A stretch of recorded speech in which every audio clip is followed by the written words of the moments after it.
Hi viewers, কেমন আছো তোমরা? শুভ সকাল সবাইকে। আমি ভালো আছি।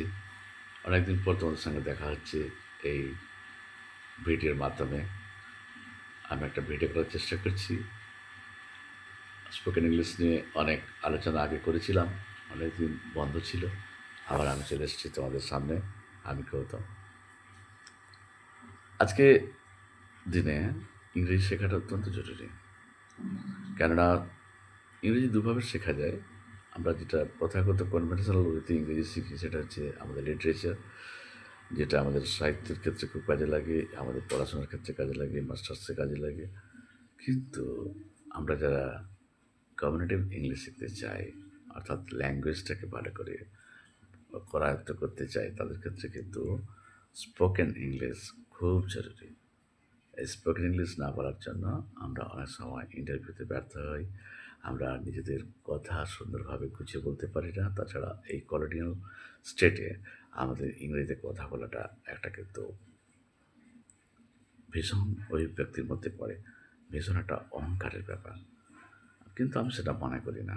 সবাইকে ইংরেজি শিখতে হবে, কারণ বাঙালির মাত্রই ইংরেজির প্রতি একটা দুর্বলতা রয়েছে, এবং যারা ইংরেজি একটু জেনে ফেলেছে তারা কিন্তু নিজেদেরকে একটু আলাদা ভাবতে শুরু করে। এটা কিন্তু কখনোই ঠিক নয়, কারণ সবাইকে এই ইংরেজি জার্নিতে অংশগ্রহণ করাতে হবে এবং সবাই যেন ইংরেজিতে কথা বলে সুন্দর করে। এটা আমাদের একটা জার্নি হওয়া উচিত, মিশন হওয়া উচিত। সবাইকে আমরা ইংরেজিতে ট্রেন করব কীভাবে উইদাউট নলেজ ইন লিটারেচার, ইংরেজিতে কীভাবে ল্যাঙ্গুয়েজের উপরে তার দখল আনা যায়, সেই কথাটা আমরা আজকে আলোচনা করব। আশা করি তোমাদের ভালো লাগবে এই ভিডিওটি। আমি আসলে এমন কিছু না, ইংরেজি সাহিত্যে এমন কিছু বড় দিগ্গজ না। আমি ইংরেজিটাকে ভালোবাসি। সবচেয়ে বড় কথা, তোমাকে যে কোনো বিষয় শেখার আগে মন প্রাণ দিয়ে জিনিসটাকে ভালোবাসতে হবে। তোমার যদি স্পিরিট, তোমার যদি আত্মা, তোমার যদি মনন এক্ষেত্রে সায় না দেয়, তাহলে কিন্তু মুশকিল, তুমি কাঙ্ক্ষিত লক্ষ্যে কখনো পৌঁছতে পারবে না। তাই আমি বলছি, যে কোনো নতুন জিনিস শেখার আগে সেই জিনিসটা সম্বন্ধে প্রাথমিক ধারণা থাকাটা দরকার। যাই হোক, আমি অনেক দার্শনিক তত্ত্বে চলে যাচ্ছি। এবার আমি আসল কথায় আসি, যেটা স্বল্প স্বল্প ভিডিওতে আমি সেটা বলার চেষ্টা করছি, বেশি না। আমি 4-5টা বাক্য বলবো, সেই 4-5টা বাক্যকে ইংরেজিতে ট্রান্সলেট করবে এবং আমি শিখিয়ে দেবো সেই পদ্ধতি। এবং তোমরা আশা করি এরকম হাজার হাজার বাক্য তৈরি করতে পারবে।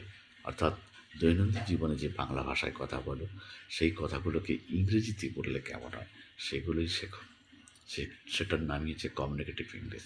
অর্থাৎ আমাদেরকে we have to enhance hour communication skill in English. Interaction পাওয়ারটা আমাদের বাড়াতে হবে, সে বাংলায় হোক ইংরেজিতে হোক। কিন্তু এখন তো ইংরেজি জামানা, সব জায়গায় ইংরেজি ইংরেজি ইংরেজি। ইংরেজি না জানলে পিছিয়ে পড়তে হয়, এমনটা আমাদের বলা হয়। অর্থাৎ কমিউনিকেটিভ ইংলিশ মানে একটা, তোমার কি বলা যেতে পারে, ফ্যাকাল্টি, একটা, এটার সাহায্যে শক্তি, পাওয়ার, এটার সাহায্যে তুমি কিন্তু বিশেষ করে আমাদের ইন্ডিয়াতে এই ইংরেজি বলাটাকে একটা কি বলা হয় না, একটা এক্সারসাইজ বলা হয়, একটা কাজ বলা হয়। যে যত ইংরেজিতে দখল, সে তত উন্নতি করবে। এটাকে talented people can speak fluent English, এটা যেন স্বতঃসিদ্ধ, তা কিন্তু নয়। ইংরেজি একটা সাধারণ ভাষা, এই ভাষায় তোমাকে মাস্টার হতে হবে।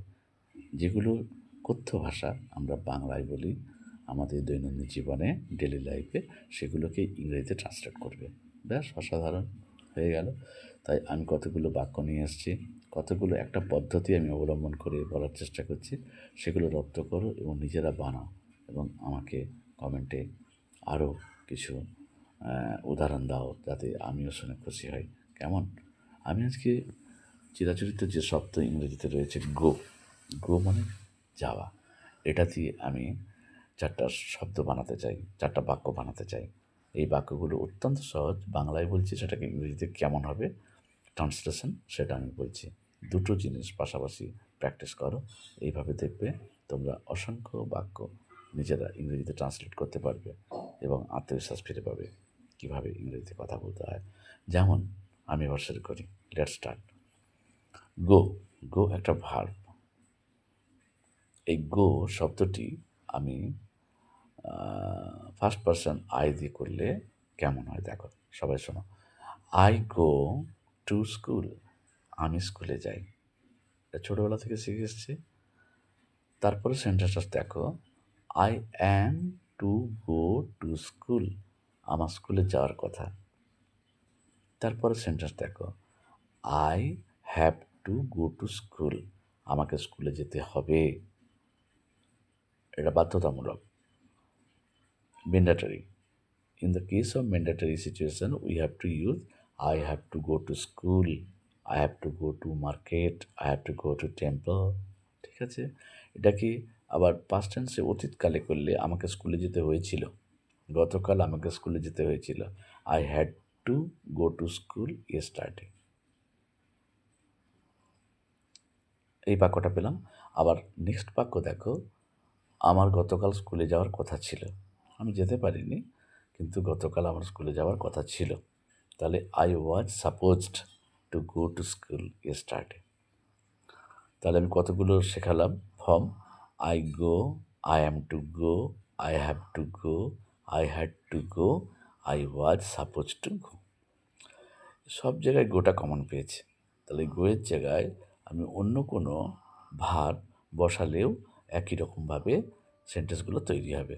যেমন প্লে, প্লে মানে খেলাধুলা করা, সবাই জানে। আই প্লে ফুটবল, আমি ফুটবল খেলি। I am to play football, আমার ফুটবল খেলার কথা আছে। I have to play football, আমাকে ফুটবল খেলতে হবে। I had to play football, আমাকে ফুটবল খেলতে হয়েছিল। I was suppose to play football, আমার ফুটবল খেলার কথা ছিল। তো এইভাবে নতুন নতুন ভার্ব লাগিয়ে এই ফর্মে তোমরা বাংলা থেকে ইংরেজি করতে পারো অনায়াসে। ঠিক আছে, আজ এই পর্যন্ত। যদি কারো কোনো সমস্যা থাকে আমার কমেন্ট বক্সে লিখে জানাবে, কমেন্ট করবে আমার ভিডিও তৈরি করতে কোনো সমস্যা হচ্ছে কি না, বা আমার ভয়েস ঠিকঠাক পৌঁছচ্ছে কি না, নানা রকম ক্রিটিসিজম আমি কিন্তু ইনভাইট করছি এই ভিডিওর মধ্য দিয়ে। ঠিক আছে, আমি নতুন দাদা, ভয়ের কোনো কারণ নেই। ইংরেজি শেখার জার্নিতে লেগে পড়ো, সময় বড় কম। It's time for you to start a journey in the field of learning English. The more you learn English, the more you learn the better for you. Okay, bye bye. One second. I see you.